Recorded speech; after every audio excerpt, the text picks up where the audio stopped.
3000 చేస్తామన్నారు. 2000 ఉన్న పెన్షన్ 4000 చేస్తామన్నారు.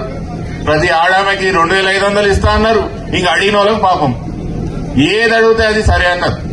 తీరా చూసేవారికి ఏమై ఇప్పుడు ఉన్నదే వాడు ఇప్పుడు అడిగితే ముఖ్యమంత్రి ఏమంటున్నాడు, ఈడ మస్తు లంక బిందెలు ఉన్నాయి అనుకున్నా, మస్తు పైసలు ఉన్నాయి అనుకున్నా, తీరా చూసేవారికి ఈడ ఏం పైసలు లేవు, ఈడ మేము ఇచ్చే పరిస్థితి లేదని ముఖ్యమంత్రి అంటారు.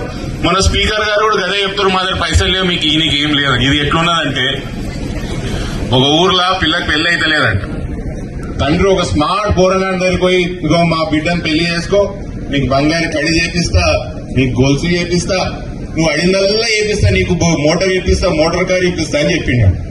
తీరా పిల్లగాడిన మీరు పెళ్లి చేసుకున్న తర్వాత అల్లుడు పెద్ద మనిషికి అడిగితే ఏమే మామ నా కడేమేమాయి గొలుసు ఏమాయి అంటే, అల్లుడు అప్పుడు చూడనీకి స్మార్ట్ గా అనిపించిన కానీ ఇప్పుడు నీకు బట్టతలు వచ్చింది. మళ్ళీ పాపం అల్లుడికి మంచిగానే ఉన్నాడు, బట్టతలు ఏం లేదు. ఇప్పుడు ఈ మామకి కనిపించింది అన్న బట్టతలు. గట్ల తెలంగాణ రాష్ట్రంలో మంచిగా ఉన్న తెలంగాణ రాష్ట్రం ఏం అప్పులు లేవు, ఏం లేవు. సంవత్సరం కిందటి లేని అప్పులు ఇప్పుడు వస్తాయి.